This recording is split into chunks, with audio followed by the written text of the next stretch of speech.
Shruti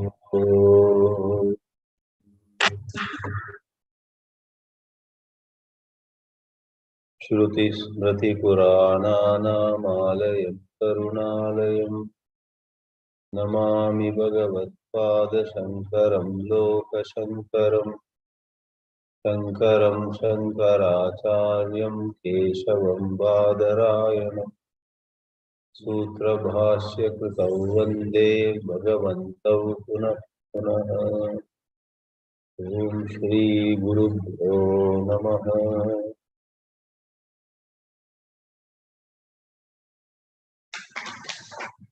In the 5 verses that constitute the reply or the response from Adi Shankaracharya to the questions posed by Lord Shiva appearing as the Chandala, different dimensions of that manīṣā, that higher understanding, the highest wisdom, have been shown. In the third among the 5 verses, the reference was made how an illumined person deals with his or her karmas. Karma is extremely difficult to dispense with. The long hand of karma. Even I believe the Buddha also said, your karma will follow you like the shadow follows you. Go anywhere, your shadow will be coming in. Go from life to life, do anything you like, your karma will not leave you. But Brahmajnana is like the great awakening, and it puts karma also to zero. As we have the Mundakopanishad mantra, Bhidyate Hridaya Grantihi, Chidyante Sarva Samshayaha, Shiyante Cha Asya Karmani, Tasmin Drishte Paravare. So the third verse which we saw in the morning was very much in line with that sentence. Kshiyante Asya Karmani. In certain portions of the scriptures, some argument is forwarded that prarabdha karma will remain till the person is in his body. However, if you study the same scriptures a little more, at a later point, that position is dismissed. Prarabdha karma is valid till the fall of the body from others' point of view or from a lower point of view. Really speaking, from the person's own point of view, the person does not remain a person anymore. He becomes a Brahma right away, and therefore the illumined one is free of all the 3 karmas instantly. Sanchita, Agami and Prarabdha.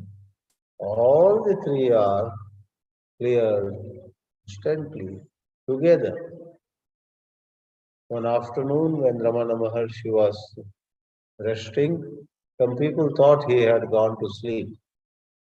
So very near him, they were sitting in a circle, they were discussing, and they quoted from the different scriptures, maybe Shankara's commentaries also, and said, Sanchita and Agami get burnt instantly when the awakening takes place. But prarabdha will wait till the body is up and kicking. Maharshi Ramana was not asleep. He heard it all, though his eyes were closed. So after 10 minutes, he opened his eyes, got up, and was about to leave. All of them looked at him, and one of them said, "Were we right? Prarabdha continues, is it not? Does it not?" And he answered through a very short but very interesting story. In a certain town, there was a man who had three wives, and they were living happily. But one day the man died and became widow. Saying that, Maharshi moved on. For a moment, they were confused. If man died, two wives became widows. What about the third one? How can the third one not become widow? Then they understood. Through that story, Maharshi is answering them. If Sanchita and Agami go away, how can Prarabdha remain? Just as the third wife not becoming widow is absurd, is not possible. Here too, along with Sanchita and Agami, if you say Prarabdha does not vanish right away, you have to wait till the body drops. That is also not valid, that is also absurd. In other words, on a certain level of consideration, it may be said Prarabdha continues. But really speaking, Sanchita, Agami, Prarabdha, all three of them are annulled, nullified by the rise of Brahmajnana. Even though 5 centuries have passed since they found out the sun does not actually rise and set, don't we now also use the expression, please come, let us watch the sunrise. Please come, let us go there and watch the sunset, we say. And somewhere near Kanyakumari, you can see both sunrise and sunset on the sea. Whatever. The sun doesn't rise, the sun doesn't set. But we use the language, old language, knowing well that according to science, the sun does not rise or set. Likewise, in some portions of scriptures, there may be shloka, there may be a mantra, there may be some statement that prarabdha is valid till the body is up and active. We say the body itself is invalid. The body itself is no more real for the illumined one. Therefore, that position is not true. All the three go. Therefore, the verse said, Prarabdhaya samarpitam svavapuhu. From that lower point of view, there is prarabdha, let the body go through praise and insult. Let the body be honored somewhere, insulted somewhere. However, I am Nityam Brahma. That's the second line they went there. Nityam Brahma Nirantaram Vimrishata Nirvyaja Shantatma. The illumined one remains in intense contemplation on Brahma. He remains Brahma. That so-called contemplation also becomes spontaneous. If there is someone who is trying every day to contemplate on Brahma, if there is someone who is with effort saying to oneself, I am Brahma, I am Brahma, that is not realization. In realization, as the idiom goes, the goose is cooked, the matter is over. There is no one to meditate anymore. Meditation happens. In the eyes of others, the sage may be meditating, And after 5 minutes, the sage may stand up and start walking. The sage, the realized person, may be doing things, but from his own point of view, he is not doing anything at all. Bhagavad Gita also has endorsed that view. Naiva kinchit karomiti yukto manyeta tattvavid Pashyan Shanvan Sprishan Jigdan Ashnan Gachan Swapan Shwasan Pralapan Visrajan Grannan Unmishan Nimishan Naiva kinchit karomi. I am not doing anything. And who is doing? Indriyani Indriyarteshu Vartante iti dharayan. Same fifth chapter says, Navadvare Pure Dehi Naiva Kurivanna Karayan. A number of slokas in the Gita, a number of mantras in the Upanishads, it is pointed out that the truth, even now, is that we are not the doer. However, there is an erroneous perception, and realization puts an end to the erroneous perception. Last week we had one Narasimha Prabhu, who is also a Vedanta teacher in South Bangalore, near Vajarandi. He came as the chief guest for the concluding function of our 5-day retreat on Alpha and Omega of Om. And he spoke in an inspired manner. He especially highlighted how every one of us is the pure self and every one of us is actually not the doer of. He said, doing takes place. There is doing, but you are not the doer.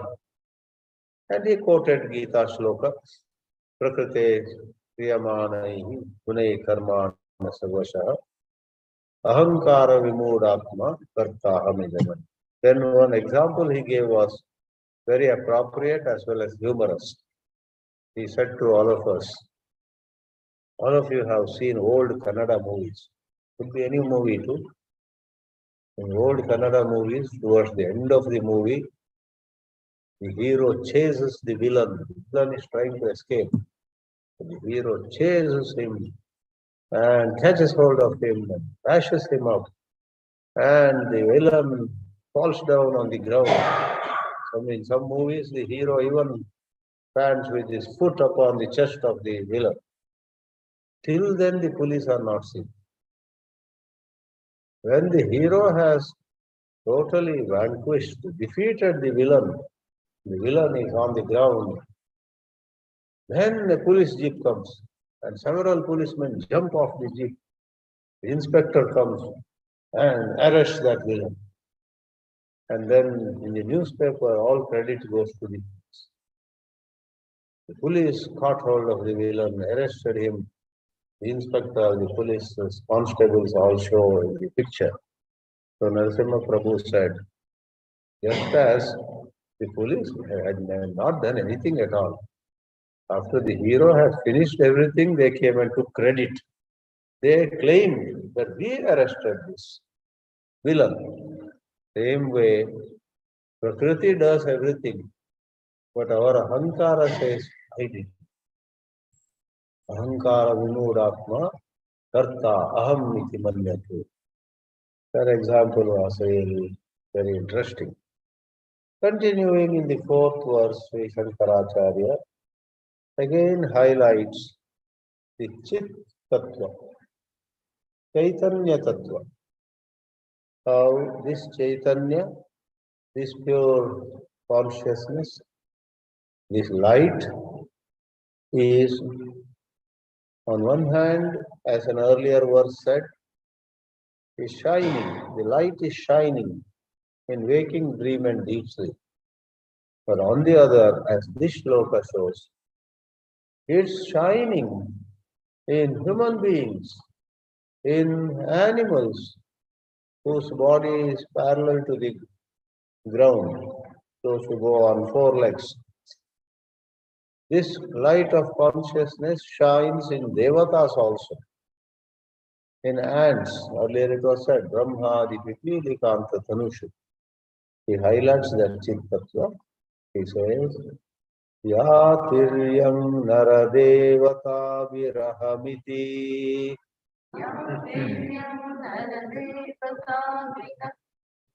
Antasputa Grihyate Tadhasa Hridayaksha Deha Vishaya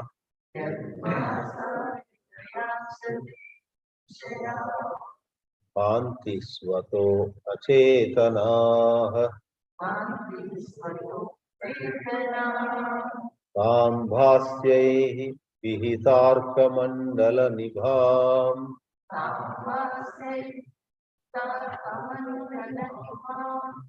Spurtim Sada Bhavayan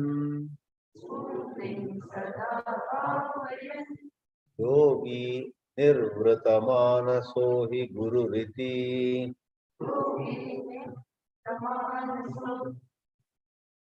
Yesha Manīṣā Mama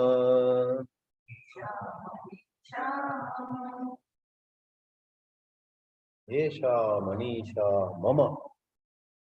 Shankaracharya dismisses even an iota of partiality in his eyes. He says, I completely agree that a Chandala also is Brahma, a Vipra is also Brahma. But in Vyavahara, we look for whether that understanding is in the other person. A Chandala has, let us say, the understanding that he is Brahma, he is my Guru. A Brahmana, for some reason, does not have that understanding. Then we treat him differently. So it is the reference to guna and not external factors. Brahmanas are blessed. They have a certain inheritance over thousands of years. Their parents, grandparents, and ancestors were into Vedic studies. But in spite of it all, a large number of them are nowhere near spirituality, all the more in these times. And Chandalas do not have that advantage. For generations, they might have been away from any spiritual exercise. But in God's creation, we never know.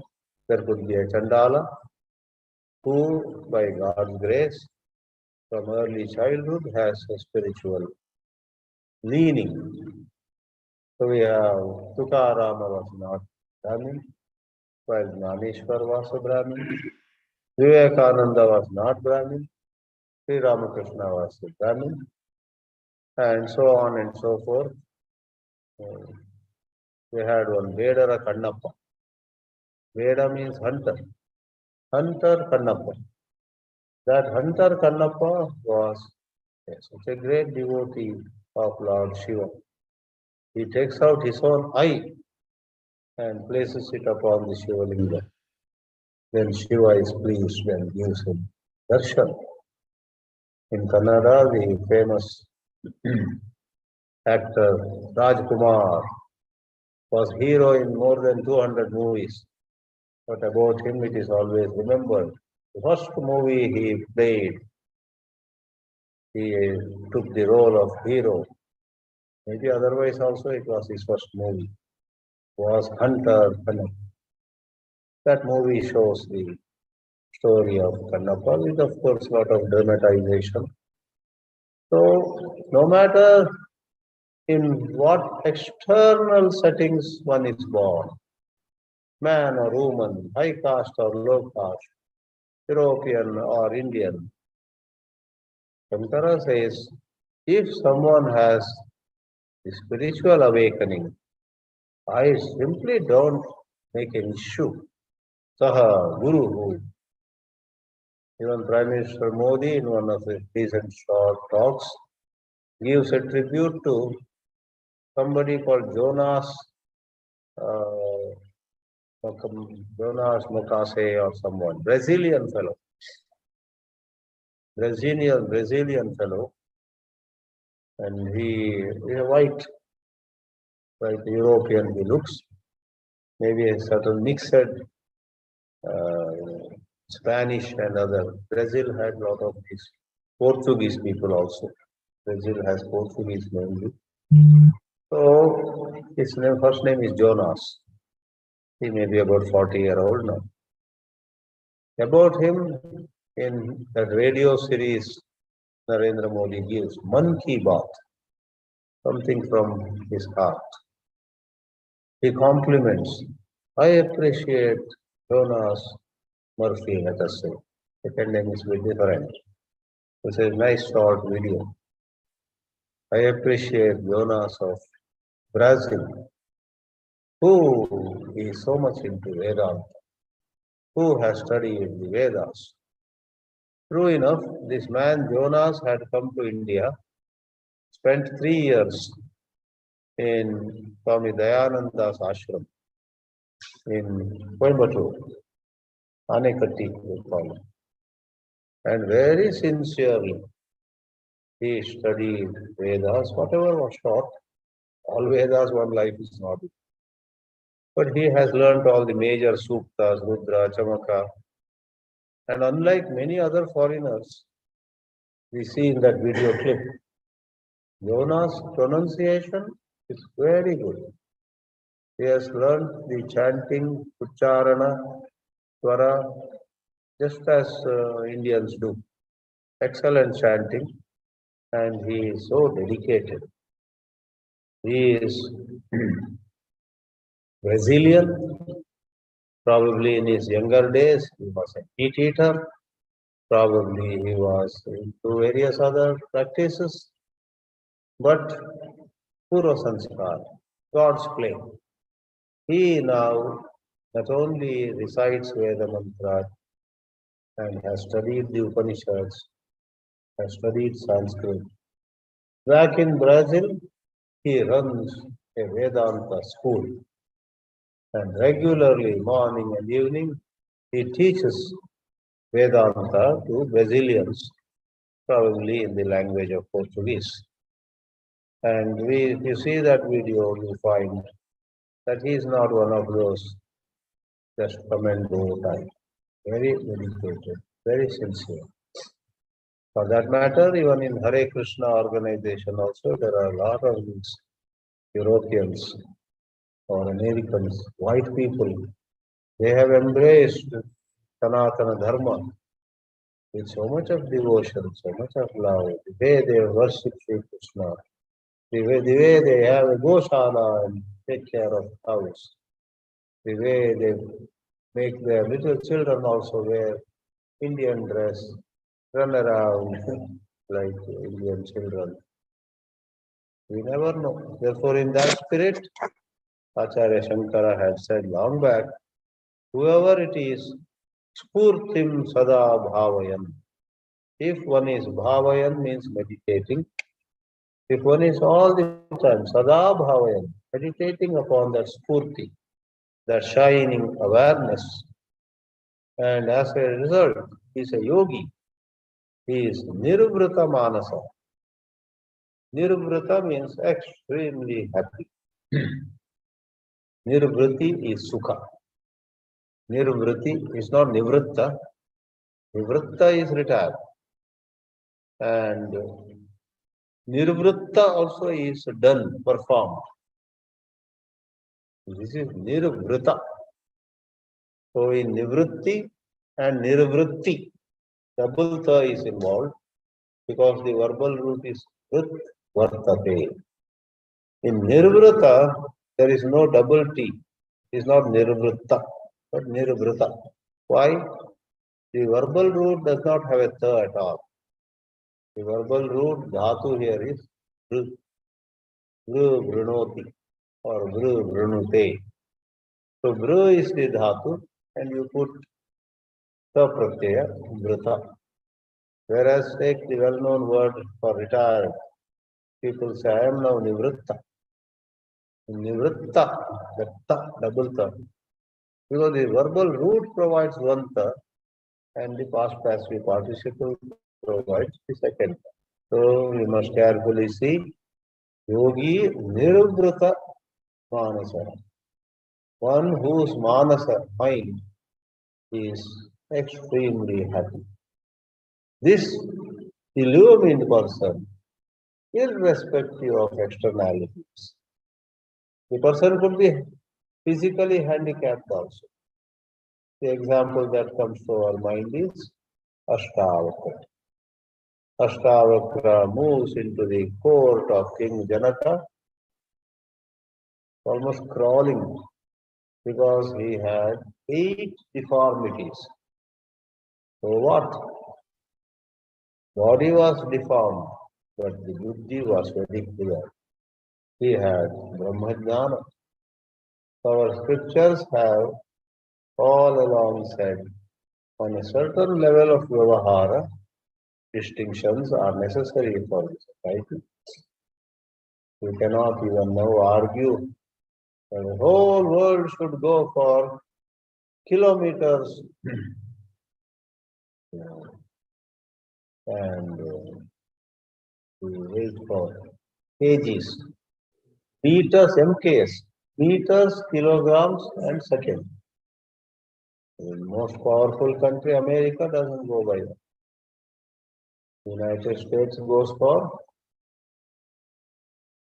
foot, pound, and second, FPS. So no, they don't listen. FPS system. India adopted MKS system, meter, kilogram. So let it be so. Therefore, no matter how many reformers come, how many laws are made in different countries, all over the world, certain high and low will be there. Even in other countries where they don't have Brahmana, Kshatriya, Vaishya, Shudra, they have other distinctions. Here people ask, why should the son of a Brahmana be a Brahman? I ask, why should in European countries son of a Christian be a Christian? Let him decide to be Christian or otherwise at the age of 18 or something. Why should son of a Muslim be a Muslim? Why should the daughter of a Jewish person be a Jewish person? Or even in England, when it is time to appoint a new king or queen, why not they take somebody from the town, from London or from United Kingdom who has certain qualities, but they go by Janma, they don't go by descent. So now if Queen Elizabeth dies, he is maybe above 100 now, above 100, he's going strong. Now they have, or maybe not yet. So they have already, many magazines have published it. If Queen Elizabeth dies, it is Prince Charles who will become the king. But who knows, he may die before Queen Elizabeth. Then who it is? If 3 of them die, who it is? If 4 of them die, who it is? The succession, and it's entirely by birth. Therefore, in India we have birth issue. Therefore, a demand for no exploitation is definitely valid. But if they say completely abolish it tomorrow, we don't want anybody to consider Janma at all, it won't work. Even if you abolish using some force, it will appear in another way. For example, lot of backward classes became Christians, thinking that this jati and varna will not be. But there are scheduled caste Christians, low caste Christians, and sometimes Brahmin Christians. If you go to Goa, there are Kerala has, and they have left Hinduism. They are Christians. But among them, any Christian would not marry any Christian. They will say, no, no, he is a scheduled caste Christian, we are Brahmin Christians. It has not gone at all. Moreover, they are also asking for all the reservation and special privileges if they were scheduled caste before. We are scheduled caste Christians, give us those seats, give us those jobs. What is this? So in some way or the other, divisions have existed. Therefore, rather than trying to change it superficially, there must be greater awareness of fundamental rights, of what they call universal values. And people should be spiritually educated to let go of their selfishness. Otherwise, whatever we do, this system in yet another way brings its own exploitation. The change will be no change at all. Or as the expression goes in English, the change will be tweedledum to tweedledee. That's an expression, tweedledum to tweedledee, which means really no change. Really no change at all. Therefore, without going more into sociology, the Shankaracharya says, whoever is contemplating on that spurti, on that light principle, he is my guru. What is that light you are talking about? What spurti is that? That is explained in rest of the verse. Spurti is feminine and therefore ya rather than yaha. Yatir young animals, nara human beings, devata gods in the heavens. Yatir young nara devata bihi aham iti. Before they complete the sentence, aham devata, first they say aham. A man says aham manusha. Wait a minute, what is that first word? Aham. And an animal also, without knowing Sanskrit or Kannada or any language, does have a sense of I. I. So in all of them, aham iti, antaha, inside them, sputam grihyate. Even a bacteria has a sense of I. Maybe in a very rudimentary sense, on a rudimentary plane. And this I is of the nature of light. Yad bhasa, by the light of which hridaya, antakarana, mind, intellect, mano, buddhi, ahankara, chitta. So all of them, that's called hridaya. Then aksha. Aksha literally means eyes, but it stands for all the sense organs, eyes, ears, nose, tongue, and skin, and the five organs of action. Vak, pani, pada, payu, upasya. Vak, speech, pani, hands, pada, legs, payu, the excretory organ, and upasya, genitals. Vak, pani, pada, payu, upasthani, karmendriyani. In Gita 15th chapter, we have the Jnanendriyas given in sloka. Stotram, chakshus, sparshanancha, rasanam, dhanamevacha. All those 10 are referred to by the single word aksha. Antakarana, indriyas, and the gross body, all of them and their objects are illumined by one light. And all these body, senses, organs of action, and antakarana, swataha, shloka says, swataha achetana. Sri Ramakrishna gives the example, take a vessel, put some water, put some pieces of vegetable that are cut pieces of vegetables into the water.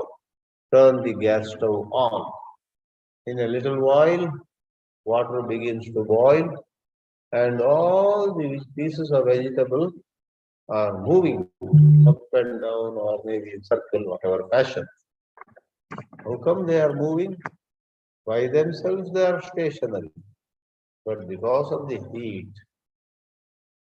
heat supplied by fire, water gets that heat, then these pieces of vegetables also get energy to move.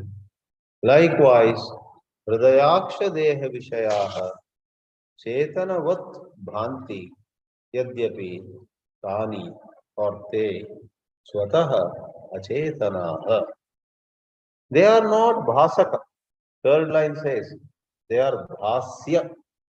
By nature, they are only illumined. They never can illumine. They are Jada. Taihi or Taihi Bhasyaihi Vihita Arka Mandala Nibham Spurti. This pure light of consciousness is like Arka Mandala, the orb of the sun, which gets obstructed. That is, our view of it is obstructed. We are unable to see the sun because of clouds and so on. The clouds came into being because of sun only.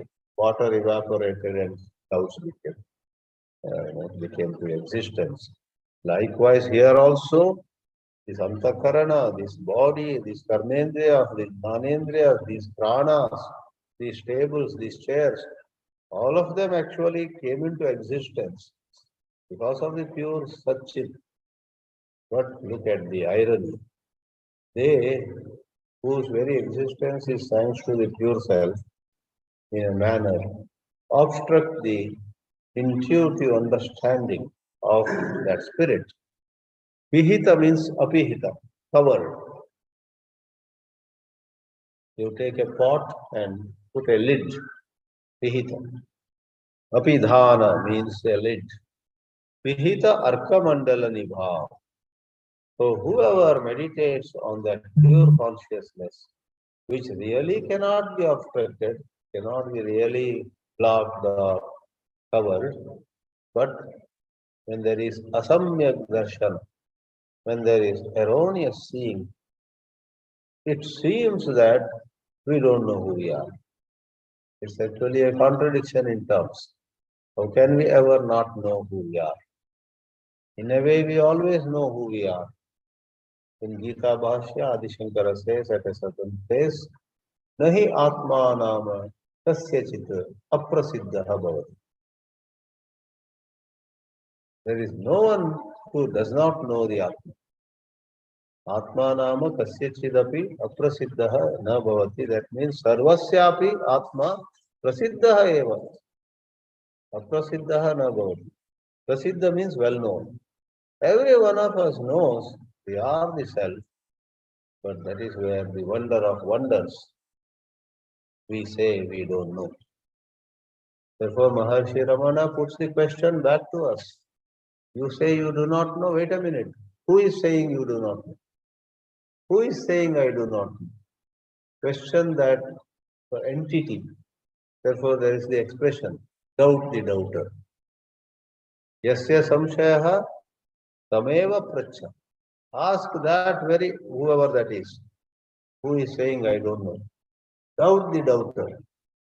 One summary of Ramana Maharshi's teachings is that in his teachings, rather than doubting whether there is hell or heaven, rather than doubting whether there is rebirth or not, rather than doubting can any man walk on water or fly in air, these are all useless doubts. If you pursue them and find the right answer, you won't get much. If you really want a great question to hold on to, ask who is asking. Doubt who is doubting. So, when there is inquiry set in motion for the very entity that is suffering, then the duality vanishes. Then one becomes a yogi. Such a yogi is my guru, and it doesn't matter for boy or girl, Chandala or Vipra, and so on. While this fourth verse highlighted the sum width dimension, the last verse now highlights the Sukha dimension, Sukha aspect. It's one only. Do not imagine Atma to be having four faces. Atma has no such distinctions. Atma doesn't have above and below, right side and left side, because all these right, left, above, below, far, near, good, bad, night, day, all of them are within the frame of reference of erroneous perception. Avidya Bhumi. In Vidya Bhumi, there is nothing high, nothing low, and Vidya Bhumi negates everything. So Sukha is referred to in verse number 5. Yat Saukyam Buddhi Lesha Leshata Ime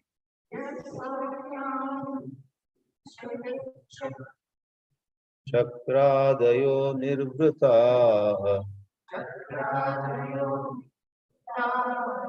Yat Chitte Nitaram Prashanta Kalane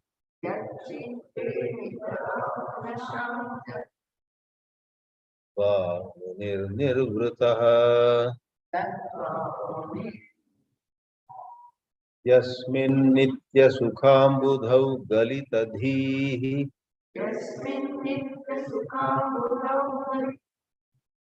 Brahmaiva na Brahmavit Yak Kaschit Sasurendra Vandita Pado Nunam Manisha Mama. The first line uses the expression Saukyam Buddhi. Saukya is same as Sukha, the ocean of happiness. Third line also, Sukham Buddhau. So, the pure self, as the translation goes, which is Brahman, is the eternal ocean of supreme bliss. As the Lesha Leshataha in the first line implies. Lesha Lesha is a minute fraction. A minute fraction of that bliss is enough to satisfy Indra and other gods. Other gods and Indra are said to be extremely happy. But their happiness, which is way above our happiness, is actually just a drop if you compare it with the happiness of Brahma. Because Brahma is the ocean of happiness. Saukyam Bhudi Lesha Leshataha Ime means these Chakradayo Devaha Nirvrita. Once more, Nirvrita means extremely happy. Yat Chitte Nitaram Prashanta Kalani Labdva Munir Nirvrita. The word Nirvrita, Nirvritaha comes again and again. A Muni, a contemplative Vedanta student, who through a lot of anushtana, a lot of honest living, lot of selfless living, lot of his spiritual practices, has gained number of good qualities, that is especially sadhana chatushtha. Viveka Vairagya Samadhi Satka Sampatti and Mumukshutva. Such a person is Muni. Muni means Mauna Shilaha. Muni also can mean Manana Shila. Mauna, so quiet. Manana, every time he gets a chance, he contemplates on truth of the Upanishads. Yat chitte nitaram prashanta kalani. Having this Brahma in his mind, the person becomes extremely happy. The person whose mind has become identified with the self, that's the third line, By meditating on the self with a perfectly calm mind, the sage experiences fulfillment. That's the translation given. The third line goes, if somebody is Dhihi, in Gayatri Mantra we have the plural of it. Yaha, Dhiyo Yona Prachodaya. Here singular. Dhihi Galita. Someone, lady or man, of whichever caste, has his or her mind, Galita means dropped, and then absorbed in the happiness of the pure self. Adi Shankara makes a great statement here. Someone who has dropped his mind into the ocean of happiness of Brahma, don't say he is a knower of Brahma. That would be a concession in language. You should say he himself is Brahma. Brahmavid is a one notch below matter. Brahma he knows. He is himself Brahma. Upanishads also endorse this. Brahmavid Brahmaiva Bhavat. That is the popular format. Otherwise, in Mundaka Upanishad, that is said in a little longer sentence. Sayo havai tat paramam brahma veda brahmaiva bhavat. So that is simplified. I don't know whether any Upanishad has that shorter version. Brahma vid brahmaiva bhavati is very popularly quoted. But the Upanishad Mula Mantra says, Sayo havai tat paramam brahma veda brahmaiva bhavati. Knower of Brahma becomes Brahma. Which doesn't happen anywhere else. If I know a chair, I don't become a chair. If I know dosa, I don't become a dosa. We don't become what we know. But over here, if you know what is Brahma, you become Brahma. Really, it is not becoming. You always were Brahma. And knowing Brahma actually is complete dismissal of what you are not. You were holding on to body or mind and personality, etc. You let go. Let go of that. Swami Chinmayanand used to give a humorous illustration. There was a high school boy who was pure vegetarian, who never touched beer or whiskey or any alcohol. And one day his friend said, come on, join us. And they took him to a restaurant, and after going in, he finds there was meat, there was whiskey, there was beer. He said, I want to go home. They said, you have come up to here. Taste a little. They said, they gave him a little whiskey.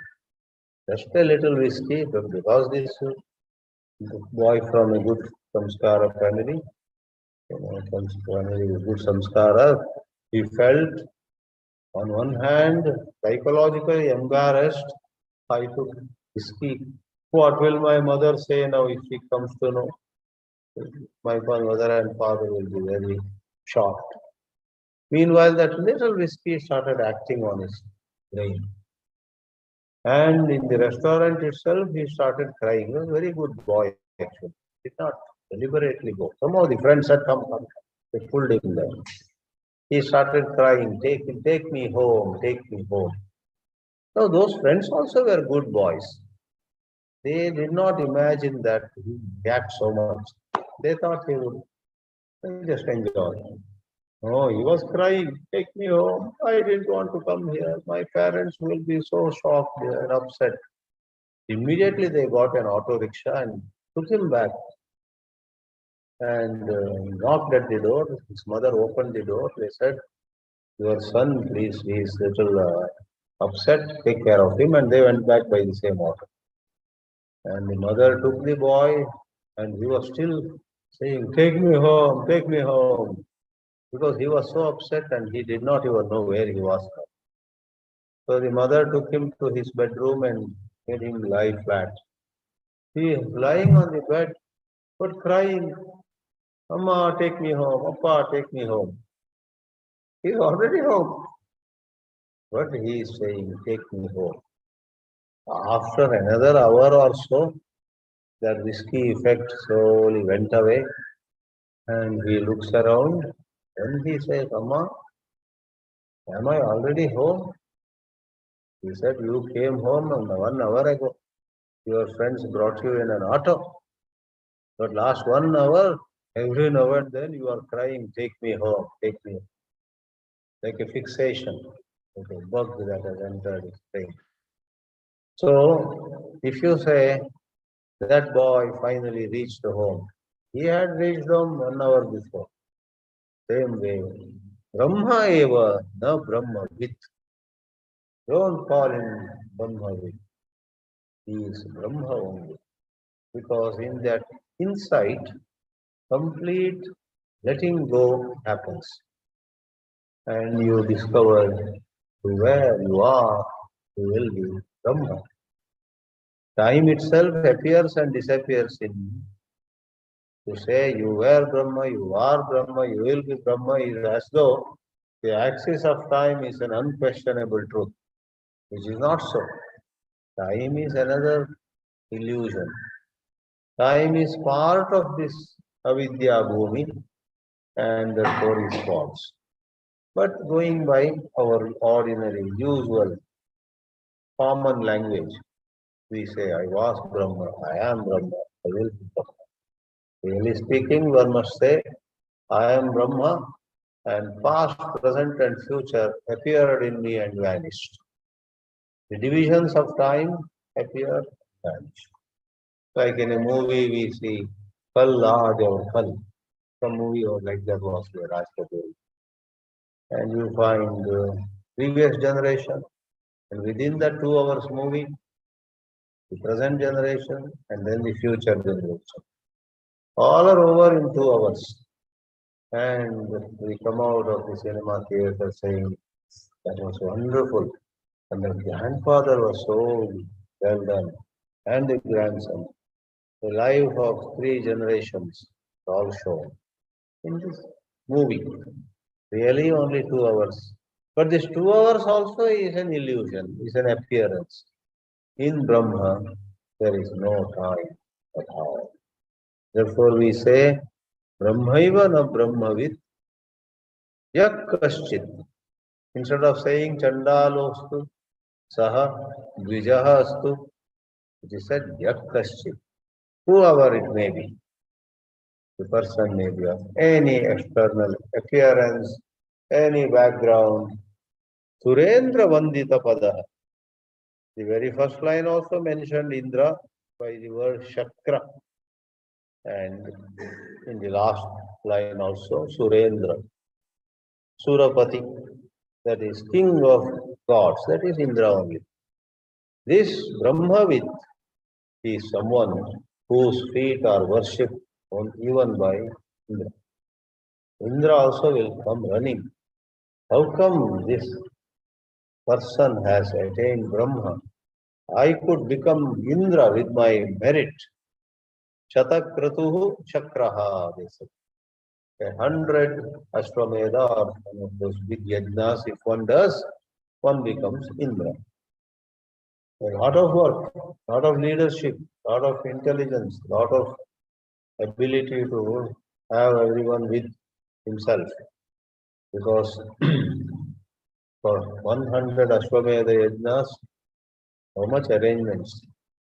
And to keep all kinds of priests and other workers, cooks, organizers, even people to come and attend.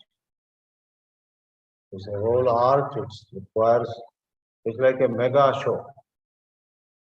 One becomes Indra. But this Brahma Vidya is even higher. Those who could, that's what we also said in the morning class. Somebody might have got 2 Nobel Prizes.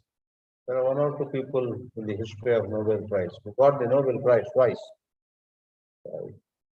Somebody might have set broken previous records in Olympics. There are some who are into several games. And within athletics, they do this also, they do that also.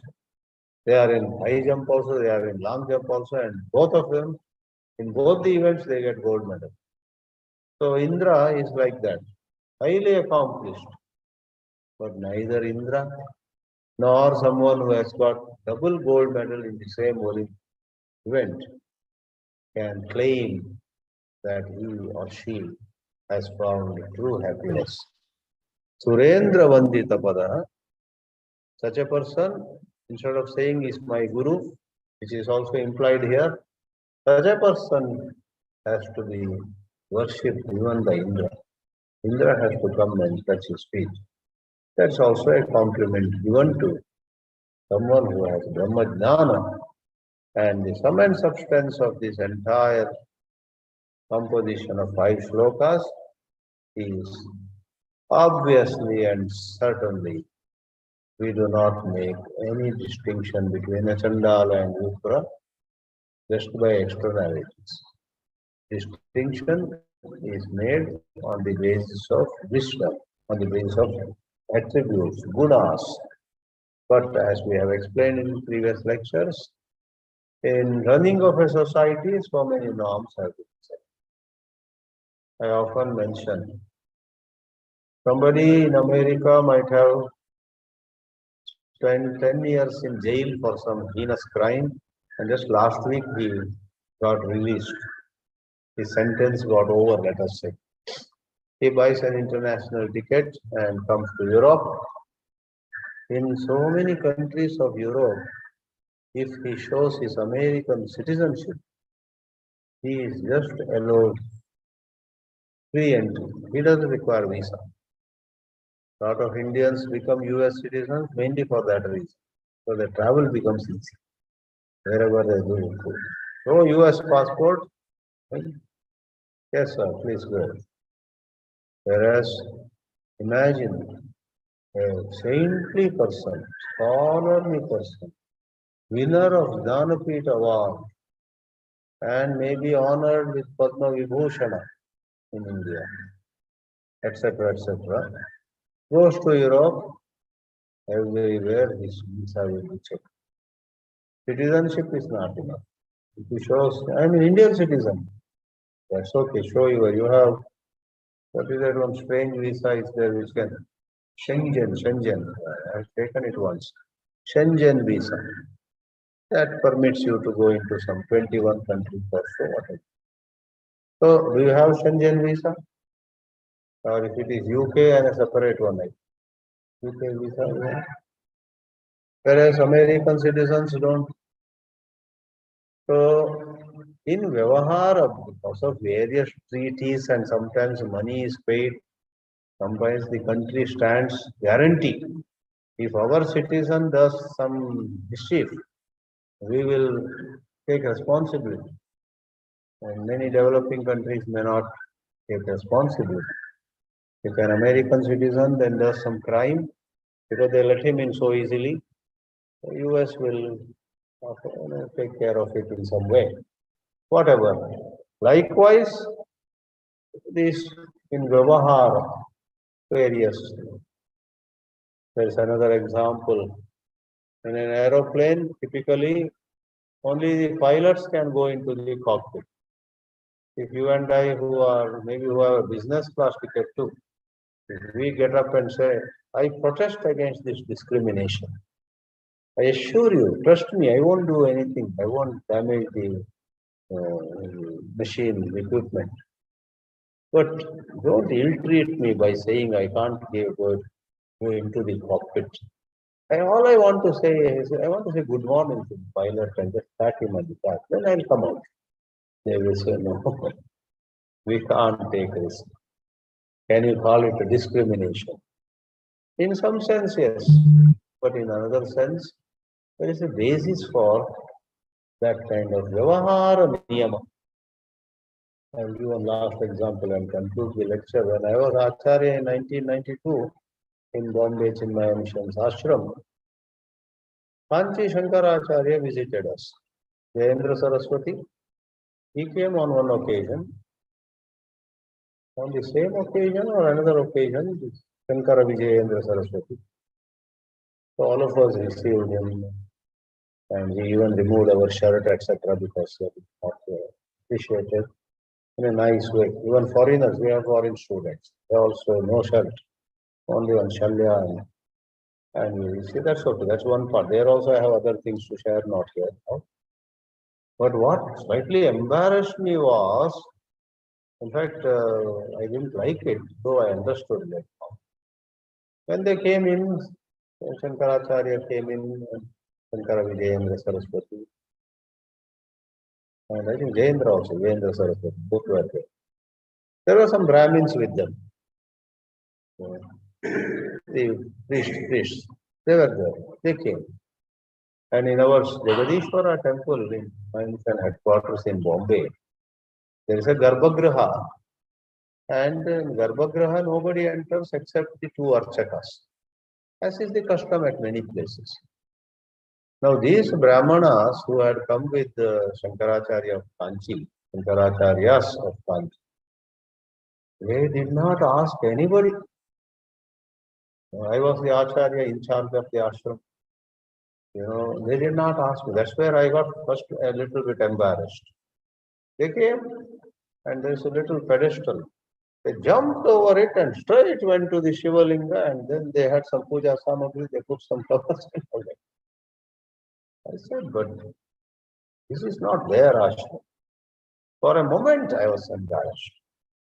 But later I said, no, we are Advaitis, we are Smartas, we owe allegiance to Shankara. Therefore, Sangeri, Kanchi, Dwarka, Puri, Joshimath, and maybe some other also. They are for centuries, they are the custodians of Dharma. And the Brahmanas coming there, if they, without asking me, they go, enter the Garbhagriha and do some puja, etc. So they deserve that special privilege. So I calmed down. I don't know whether anybody else noticed also my getting eyebrows going up. First I thought, because we all have this idea, this is our temple. You may have a huge Kanchi Samsthana with many, many mutts and this, that, but this is our temple. So you should ask us. First I thought like. But then I will quickly reconcile with it. The way they jumped also, because sometimes Shankaracharyas and all are highly, they walk slowly, they have a certain way of behaving. These Brahmanas can sometimes be aggressive. The Brahmanas sometimes are fast. They have a different culture. After all, they are Purohitas, they are Paurohitya, that trains them in a different way. They are fast, they need to, maybe Shankaracharyas themselves have told them, okay, we'll go there and you do a quick Abhisheka, do something and then come. We don't have much time. They might also have that. But I first felt that that behavior was a little aggressive. They got reconciled. But that cannot be done by any Tom, Dick or Harry. In that place, suppose some other five people had come and they also entered, I would have said to somebody, ask them to get out. But Sringeri, Kanchi, proper Archakas they are, and I'm sure they are selected ones. Those who accompany Shankaracharya would not be anybody who has studied some karma and all that. Some selected bunch of, they are the ones who go in a big bus. Some they used to go in a bus. All over India they go by. I think they don't, Shankaracharyas don't go on planes, etc. They carry their own, they have their own bus on which it will be written, Kanchi, Mahasanskana, etc., Kanchi, Kamakshi or something. They have their niyamas. So just as European countries respect US citizenship, in India, by and large, we respect the Shankara Matas and various, same way here. This is Vyavahara. But if we get some evidence of somebody among them not walking the right path, that will be handled later. But first you accept, Archakas from Kanchi Samskana. So that's like that. What we are trying to say is, entire world, on the Vyavahara plane, there are norms. So, Noonam manīṣā-pañcakam. With this, let us conclude these lectures. Om Shri Gurubhyo Namaha. If there are what? Is that so?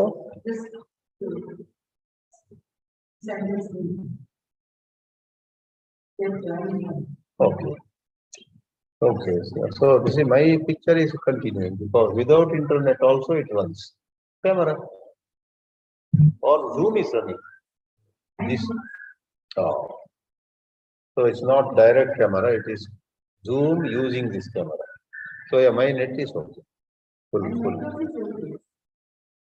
Then only YouTube, what you call live.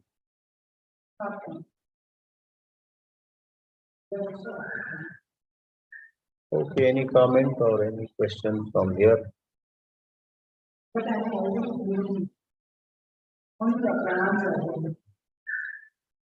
Yes. Janakiram Durai Swami, Jimmy Kakar, Neelam Sheikh, and a few more also. I mean, Parvati Nair, Geeta Kapoor, Gargi Dikshit Mal. Yeah, now they are out, but this is what they keyed in a while ago. Khan Wazir, Malki Janakiram. Yeah. So some of them have, they all said Hari Om and pronounced.